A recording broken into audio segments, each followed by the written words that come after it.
How many hours a day do you work out? What is one major advice you'd give to an 18-year-old aspiring bodybuilder? Pete is 56, he's doing power bodybuilding, and which of your supplements would you recommend for Pete? So the question was, what would I put a 13-year-old on? How to avoid stretch marks.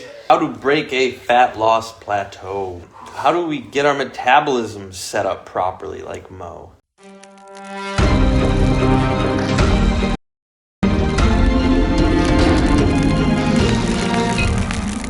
What is up, my peeps? Mo's getting her workout in. We are gonna go. We got Mona Marison training, doing a little arm action right now. Questions? How do you keep doing what you do? Hi from Michigan. What's up, Michigan? What's up, Michigan? How do I keep doing what I do? I love it. It's just like anybody else with something they love. And we have been consistent about this. We've been doing a video a day with some kind of information. Could be a form exercise, it could be a nutrition exercise, it could be skincare, mental state on how to stay on point, all those kind of things. Oh.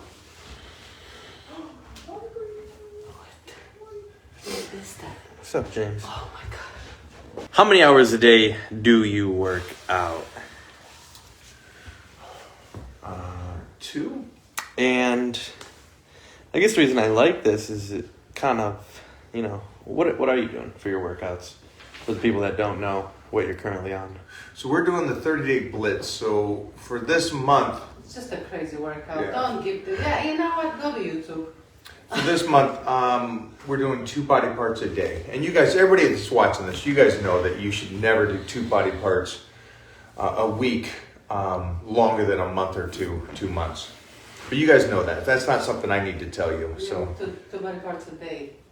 Yeah. Well, 2 body parts a week. They understand the terminology. Yeah. So you're not going to do chest twice a week and legs twice a week and arms twice a week and shoulders twice a week and back twice a week for more than a month or 2 to the longest. You would never do that.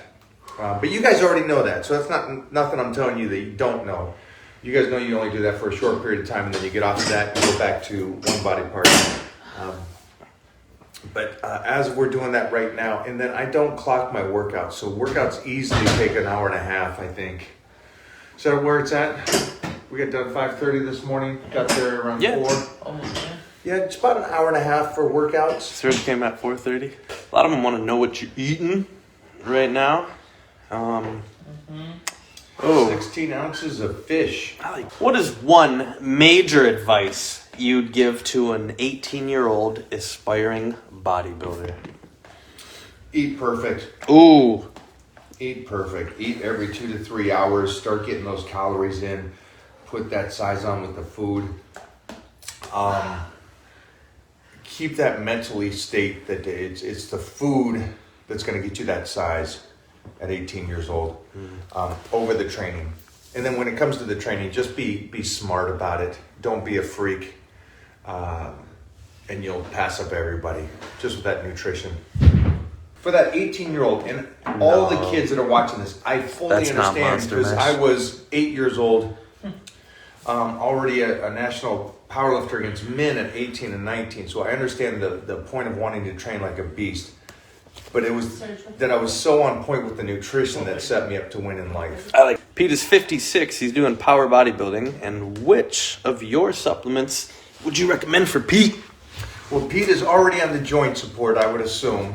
That would be the first thing I would do. The second thing I would do is you can be on the test booster. When you do the test booster, go 5 days on, 2 days off, 5 days on.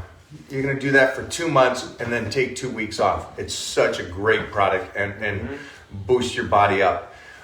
Joint support, you stay on all year. And then get on the pump product because it has a nice estrogen blocker on that bad boy. So it's going to get you enough energy to work out. Here's something I don't want to do with my pump product. It's stim-free. I want you to get enough energy to go work out, but I don't want to override you. And by overriding you, it's like the guy that's on the couch going, I got no energy, I don't want to work out. Now he's so amped up. But the problem is he's only emotionally amped up and his body's kind of like firing. But his body's still tired with inside. So you go into the gym now and you start slinging around weights and hurt yourself. That's what I don't want. I want you to still be intelligent enough to go into the gym with enough energy to work out, but keep it sane and be smart with the training. He's 56 too. I'm guessing right? You're also on my lotion. Make sure that you're on the lotion.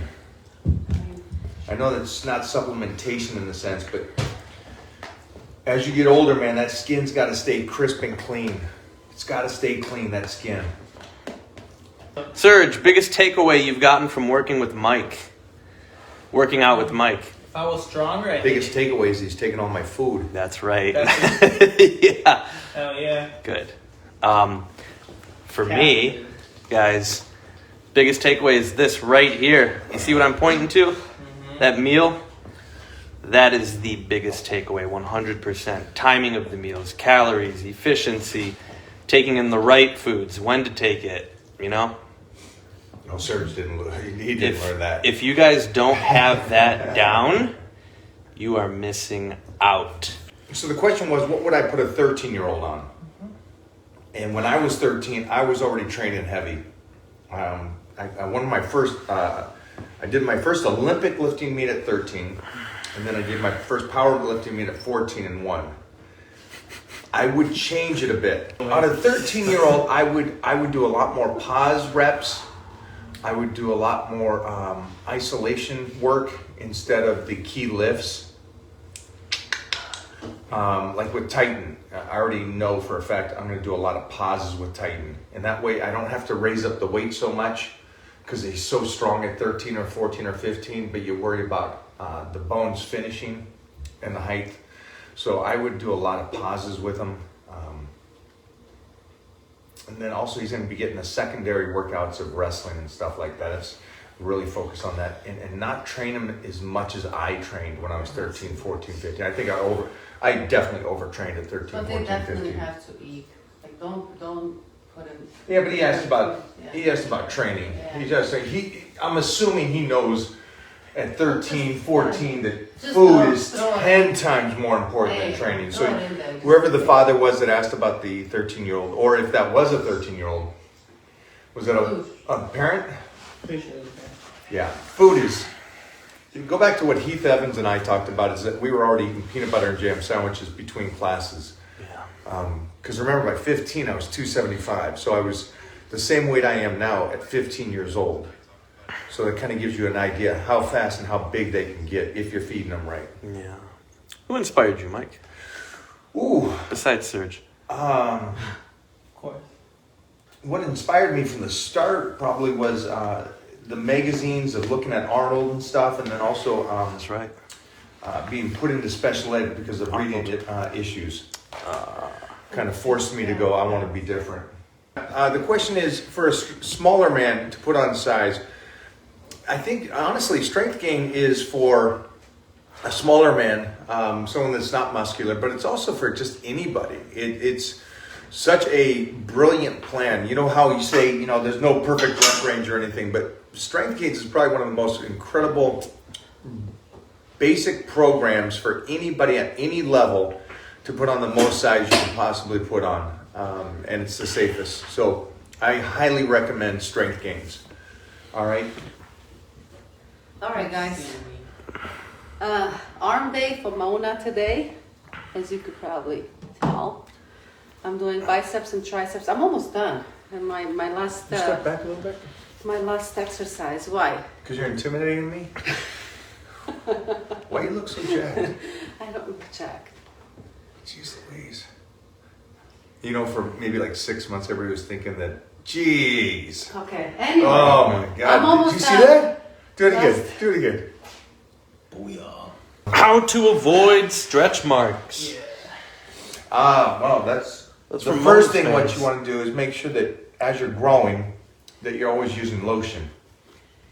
That's one lucky thing that, The majority of us grow through puberty at a fast rate, and that's actually the time where you want to make sure that you're using lotion depending on how much you grow during puberty.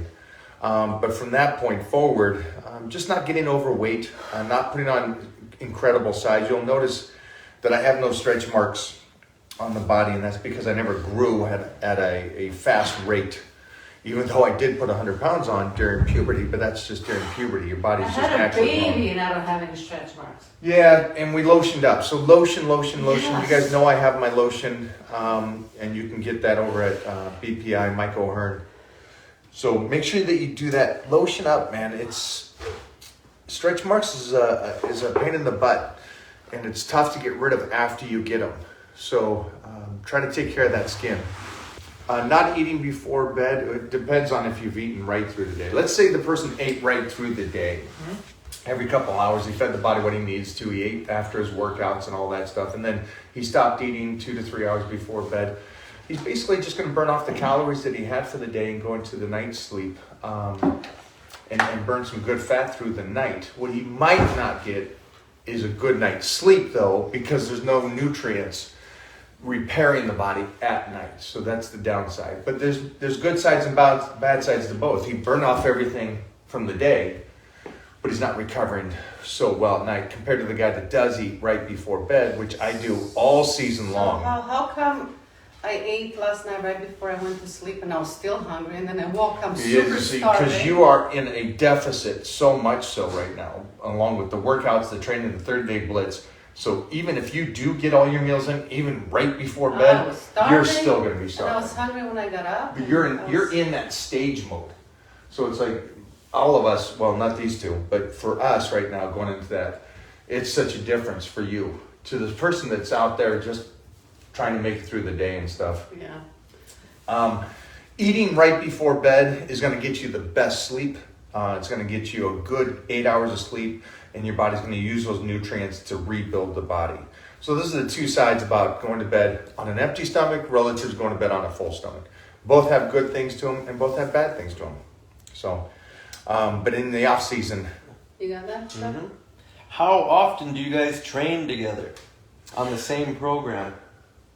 Oh, we train together, but we don't diet the same. yeah, Would you say that? she's always training the same as me in the sense like Heavy. on the off season she only trains about 3 days a week. So this is the most she's ever trained since last year. Right, since last November. Since last November. So, but she always trains with the guys, she always trains with us because of the fact that she understands that lifting more intense like we're doing is better for the female body. Which is interesting because I know that most women think that they need to train so much different than men, which is amazing because women need weightlifting more than men need weightlifting. Let me say that again for every woman out there. Women 49. need weightlifting more than men. How to break a fat loss plateau? Put in your cardio sessions. Put in time between meals. Put in a deficit. Change up. Bring in a 3 low, 1 high. Use more fat burners in that sense. Also change up the workouts. Those are just like 5 or 6 tricks to do that, to break up that fat droppage. How do we get our metabolism set up properly like Mo? So there's 2 ways to do it. The great thing is that we're doing the 30-day blitz will set you up, and I call that a fast track to start your metabolism. And so that is probably the fastest way to do it. The second way to do it is what I do with my one-on-one clients is that I make sure that they start eating more and get their metabolism going by proper food, and also get their bodies back to understanding how carbohydrates is essential and how to use carbohydrates in the body. And what I mean by that is that most people, when they run away from carbs, your body forgets how to use carbs, and that's why they call it carb sensitive. So we make sure those are the 2 ways that I would do it. My wife's been struggling with back pain. Any tips from Great Mo? ones. Great ones. Yeah. Well, Oh, we all go through that, huh? yeah. Stretching, massages.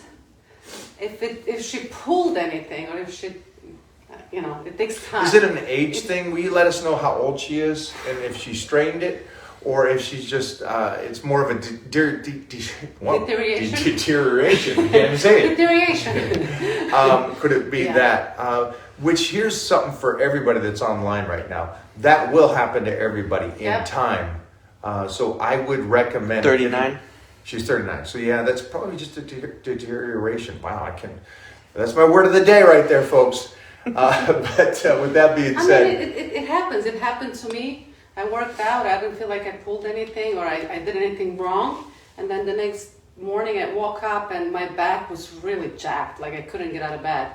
I got massages, and then you really, really have to learn how to stretch for your back.